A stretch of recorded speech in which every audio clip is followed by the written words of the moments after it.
अस्सलाम वालेकुम। न्यूज़ के साथ मैं हूं सबा कामरान। अहम खबर शामिल करते हैं। जर्मनी में वबाई अमराज की एजेंसी के सरबराह ने मुल्क में कोरोना वबा की सूरत हाल को इंतहाई तशवीशनाक करार दिया है। जर्मनी में गुज़िश्ता रोज कोरोना के 65,000 नए मरीज सामने आए हैं, जो कोरोना की वबा फूटने के बाद जर्मनी में कोरोना के यौमिया केसों में सबसे बड़ा तादाद है। रॉबर्ट कोच इंस्टीट्यूट के सरबराह लोथर वाइलर ने मुल्क के सियासतदानों पर तनकीद करते हुए कहा है कि वायरस के फैलने के हवाले से वार्निंग को नजरअंदाज कर रहे हैं। यूरोप एक मरतबा फिर कोरोना का मरकज बनने लगा।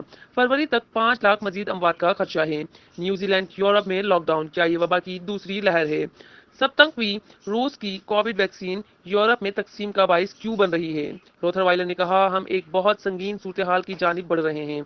अगर हमने अब कोई कदम ना उठाया तो हमारी क्रिसमस बहुत बुरी होगी। जर्मनी में वबाई अमराज के माहिरीन खबरदार कर रहे हैं कि अगर मुल्क में कोरोना की चौथी लहर को रोकने के लिए कुछ ना किया गया तो जर्मनी में कोविड से मजीद 1 लाख अफराद हलाक हो सकते हैं।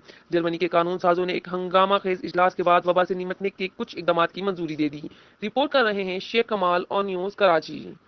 लाइक करें, कमेंट करें, शेयर करें और बेल आइकन को प्रेस करना मत भूलें। देखते रहिए ऑन न्यूज़।